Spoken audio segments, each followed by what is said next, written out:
იცით რომ თავდაპირველად არიან რომანტიკოსები რა ყველაზე თვალსაჩინო რომანტიკოსი ნიკოლოზ ბარათაშვილი.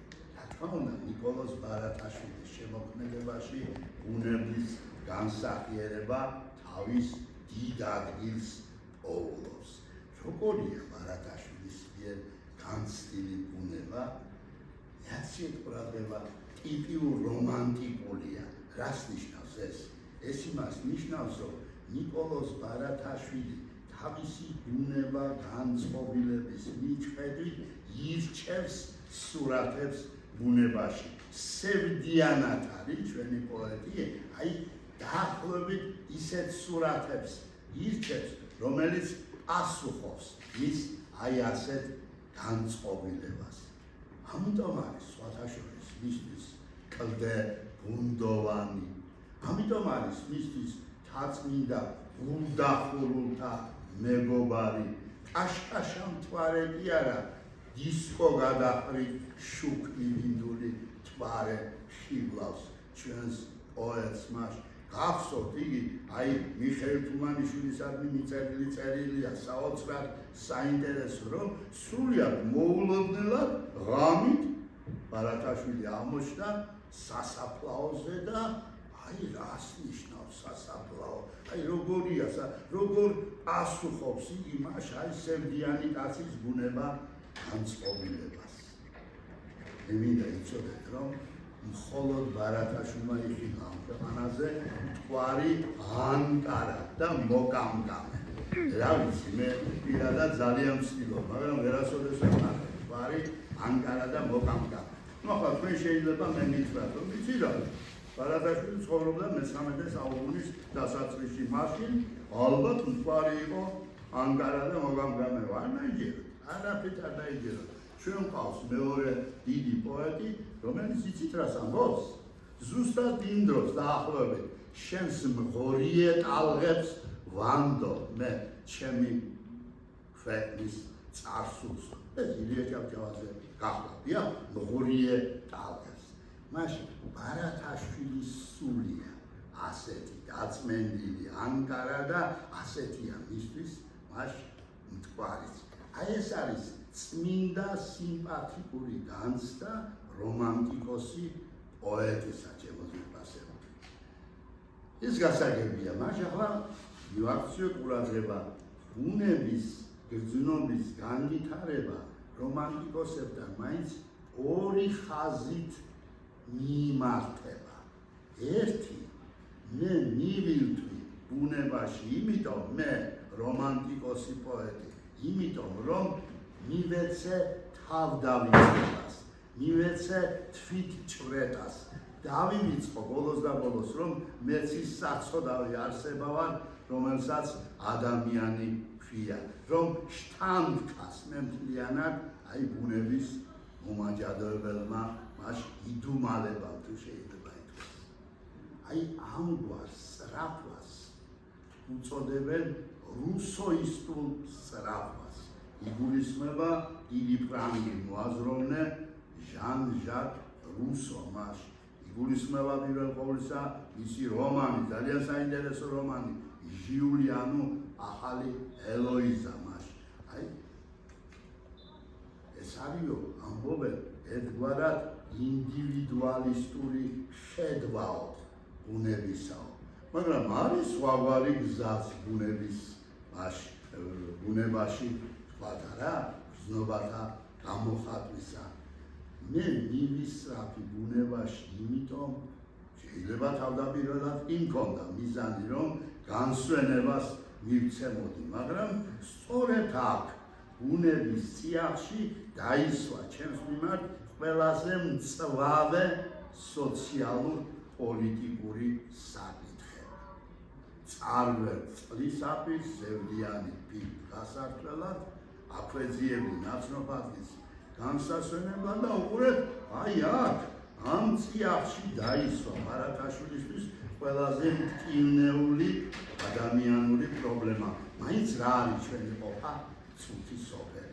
ესე იგი ნიკოლოზ ბარათაშვილი იმიტომ კი არ მიისწრაფის ბუნებაში, რომ განისვენოს რომ ადამიანურ ფიქს, ადამიანურ საკითხებზე ფიქს დავიანებოს, არამედ ხელახალი ძალა მოიკრიბოს, თუ შეიძლება ითქვას და ხელახალი აქტუალობით შეებას, უსამართლობას. ამგვარ სწრაფვაზე ამბობენ, რომ ეს არის ბაირონისებური სწრაფვა, შემოძვიფასებული. აი ბაირონის ბევრი გმირი, მაგალითად გაიხსენეთ მისი პოემა ჩაილდ ჰაროლდის მოგზაურობა, აი მაშ სწორედ ამგვარ სწრაფვას ავლენს ბუნებისადმი. მაშასადამე ნიკოლოზ ბარათაშვილისთვის მახლობელია ბაირონისებური განცდა ბუნებისა, ვიდრე თქვათ მაშ რუსოისტული განცდა. რომანტიკოსების მერე თქვენ იცით, რომ მოვიდნენ რეალისტები, მოვიდნენ დიდი რეალისტები, ილია ჭავჭავაძე, აკაკი წერეთელი და სხვანი და სხვანი. როგორია, რა თქმა უნდა ილია ჭავჭავაძესთან გვაქვს, ჩვენ აკაკი წერეთელთან გვაქვს ბუნების განცდა. როგორია მათი განცდა? რეაქციით ყურადღება ქართველი რეალისტები და საზოგადო რეალისტები ანალიზის თვალით მივიდნენ ბუნებასთან, ანალიზის ობიექტად აქციეს ბუნება, მაგრამ არა საკუთრივ ბუნების შინაარსის გასაგებად, გასაცნობიერებად, არა, მათთვის უმთავრესის, უმნიშვნელოვანესის, აი მას სოციალურ პოლიტიკური საკითხების გასარკვევად, გასათვალისწინებად. მას შეიძლება ითქვას, ბუნების ანალიზი არის საფუძველი იმისთვის, ჩემთვის, რეალისტისთვის, რომ მე აი მას ადამიანურ საკითხებზე, კაცობრიულ საკითხებზე დავფიქრებ. კლასიკური მაგალითი გახლავთ ამისა, თუ შეიძლება ითქვას, ჩვენი ილია ჭავჭავაძის გზავრის წერილები. გაიხსენეთ არაგვისა და თერგისა და არაგვიც გვია მას დაბროულ ნაწილში, მას თერგისა და მყინვარის შეპირისპირების არა, არ მიყვარს მყინვარი, რატომ არ მიყვარს? იმიტომ რომ ცივია, მიუყარებელია მას, არა?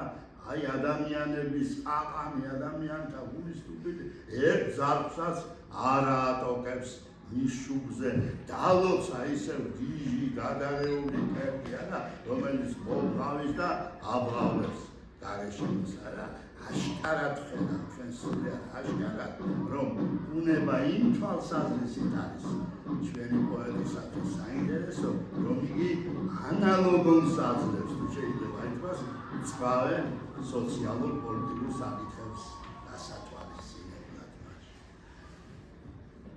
ილია ჭავჭავაძე ბუნებას განასახიერებს თავის ბევრ პროზაულ ნაწარმოებშიც, მაგრამ ბუნება კი არ არის მთავარი, თქვათ ოთარა ამბებში, თქვათ ლახისნა ამბებში, არა.